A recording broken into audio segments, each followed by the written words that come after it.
भारत का एक लौता ऐसा मंदिर जो स्थित है प्रयागराज के संगम तट पर।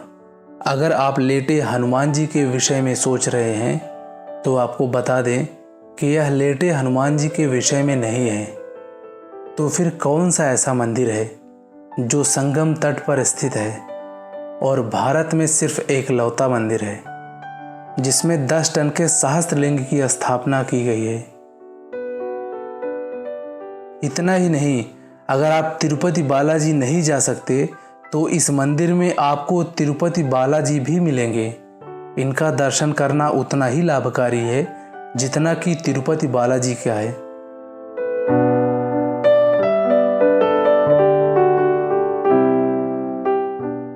साथ ही आपको दर्शन होंगे काचिकोड पीठ की आराध्य कामाक्षी देवी का।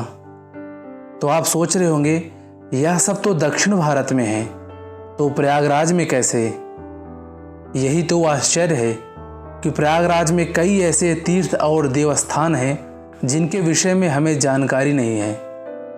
नमस्कार दोस्तों, मैं हूं हर्ष और आपका स्वागत करता हूं माई रोड की इस श्रृंखला में। ना किसी जिम्मेदारी का बोझ, ना किसी लक्ष्य की खोज। अधिकतर यह लाइन आज के युवाओं पर सटीक बैठती है। मेरी कई बार जब कॉलेज में पढ़ रहे विद्यार्थियों और युवाओं से होती है तो उनका अक्सर यह कहना होता है कि यही तो उम्र है एंजॉय करने की। मेरा मानना है बिल्कुल एंजॉय करना चाहिए, लेकिन साथ ही साथ अपनी ऐतिहासिक और पौराणिक धरोहरों के बारे में जानने का इससे सही वक्त और कोई नहीं है। क्योंकि एक समय के बाद जब इंसान जिम्मेदारियों के बंधन में बंध जाता है तो शायद अपनी ऐतिहासिक और पौराणिक धरोहरों को जानने और समझने के लिए समय का अभाव हो जाता है। आखिर हमारा इतिहास हमारे आने वाली पीढ़ी तक कौन पहुंचाएगा? अगर हम नहीं तो फिर और कौन? ये ना सिर्फ हमारी नैतिक जिम्मेदारी है, ये हमारा धर्म भी है।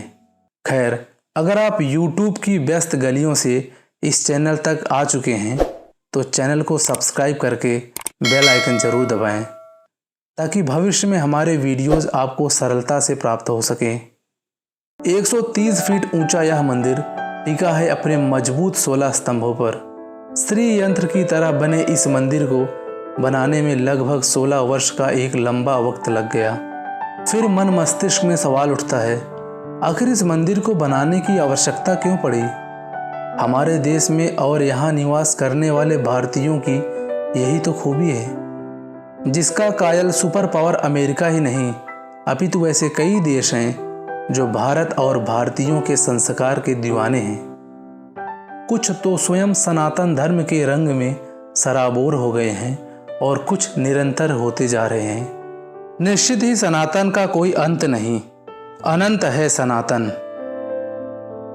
खैर, चलिए आते हैं अपने विषय पर। जिस देश में गुरुओं का स्थान भगवान के स्थान से भी उच्च माना जाता हो, उस देश में गुरु की इच्छा को शिष्य पूरा ना करे, यह कैसे हो सकता है? इसी धर्म को निभाते हुए काची कामकोट के 69वें पीठाधीश्वर श्री शंकराचार्य स्वामी जयेंद्र सरस्वती ने अपने गुरु शंकराचार्य चंद्रशेखरन सरस्वती की इच्छा पूर्ति के लिए इस मंदिर का निर्माण करवाया। इस मंदिर की नींव 22 जनवरी 1968 को रखी गई और 1986 में मंदिर बनकर संपन्न हो पाया।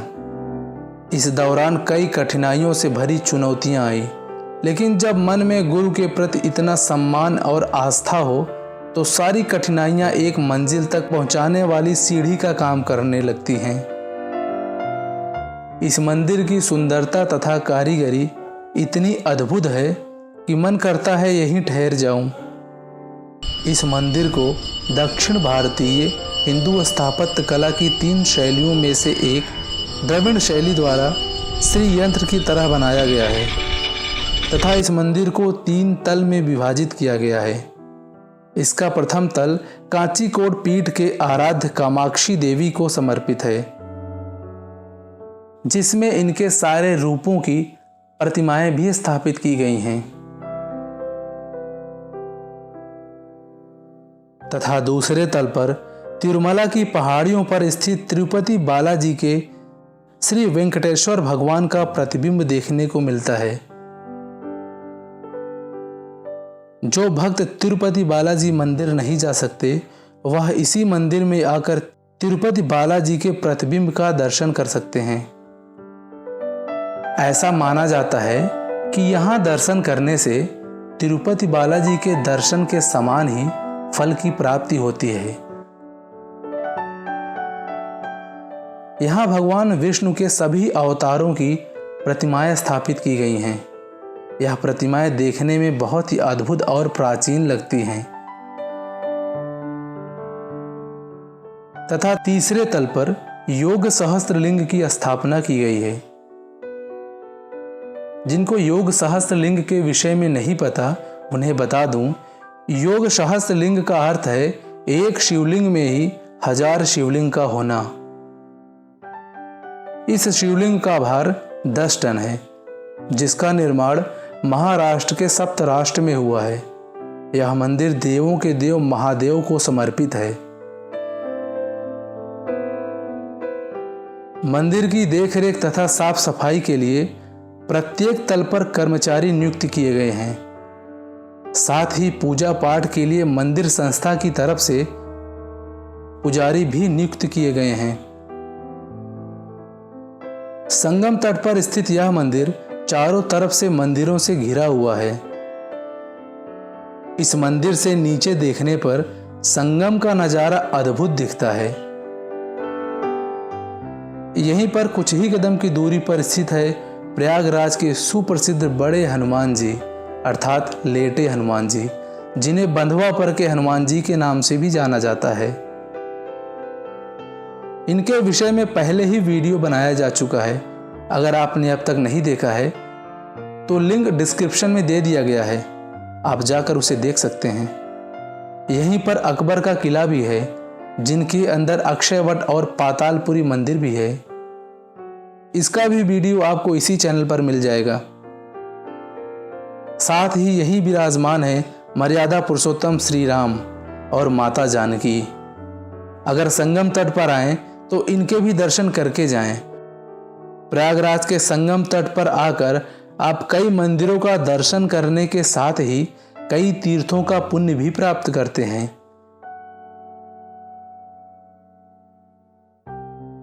प्रयागराज जंक्शन से मात्र 7 किलोमीटर की दूरी पर स्थित है यह धाम। यहाँ दूर दूर से लोग आते हैं। दक्षिण भारत के लोग तो इस मंदिर के दर्शन के लिए अक्सर आते रहते हैं। तो आपको हमारा यह वीडियो कैसा लगा, कमेंट में अपनी प्रतिक्रिया अवश्य दें। अगर आप इस चैनल पर पहली बार पधारे हैं तो चैनल को सब्सक्राइब करके बेल आइकन जरूर दबाएं। भविष्य में ऐसी ही वीडियोस प्रकाशित की जाती रहेंगी। जय महाकाल, जय मां गंगे।